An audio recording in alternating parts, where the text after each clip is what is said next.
If I'm being honest, I was really digging this movie until the end.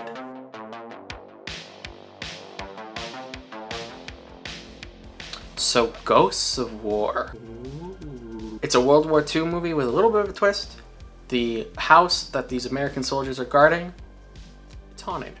Now, I like that. It's a fun, interesting way to do a twist on the haunted house genre. We got a lot of haunted house movies. I feel like there's a new one every other week where something goes bump in the night, the family's running around, blah, blah, blah, scary, scary, scary, get rid of the ghost, and bye. However, making this a World War II movie and having soldiers being there instead of a family is interesting. One, it gives a reason why they can't just leave this house. They'll get court-martialed. I don't know about you, but I think I'd be more afraid of Uncle Sam than a ghost. And two, they are actively fighting off a Nazi invasion while ghosts are around. I don't care who you are.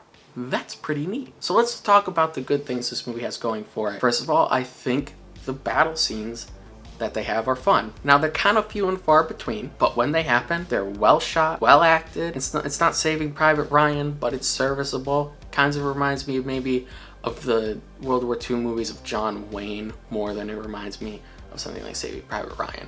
They're not necessarily going for realism. People are mowing people down, but it's fun nonetheless. And then it has the horror on the other side. I feel like this is honestly where the movie falls flat a little bit. We do start to fall into a lot of tropes of the haunted house genre, and they're not done as well here as I've seen them done in other films. But this being a war and horror movie, the fact that the war parts of it are so good in my opinion does elevate and make the horror stuff a little bit better. And yeah, I was digging this movie. I thought it was a fun time. I didn't really have a lot to say about it. I wasn't even gonna honestly do a video on this. But then the ending happened. And I did not like that. So spoiler alert for Ghosts of War if you care. It's not real. It's a simulation. Did that sound stupid to you? Because it sounded stupid to me when I watched it. So basically, this movie actually takes place in the modern day. These people were in Afghanistan, not in France. No, this takes place in Afghanistan, and what happened was they let a family die, and then they got blown up, this whole unit, and they put them in an intensive care unit. They put them in there to work through their PTSD, which I kind of understood, but they were also very physically harmed. One guy was like missing his entire jaw. It looked like he was kind of just screwed, like he wasn't getting back up. And I think it like healed them physically a little bit. I don't know, that the details on that were hazy. So I don't quite know why they put them in this thing. Whatever, I guess. You could have just had it be the World War II ghost story.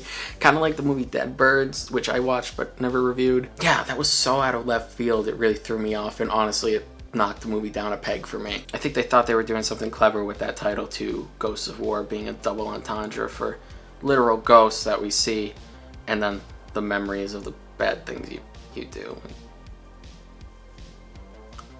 Art. Overall, I liked this movie up until the end.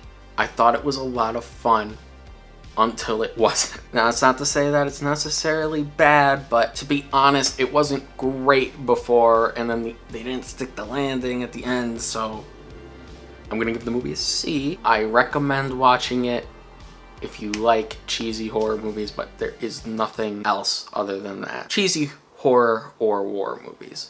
If you like this review, I have more on this channel. I also do shorts, and those can be anything from horror to comedy to more reviews. We do reviews of individual episodes of TV shows in the shorts format. You can follow me on Instagram, Twitter, Twitch, TikTok. All those links are in the description. Thank you for watching. Have a good day. I will see you next time.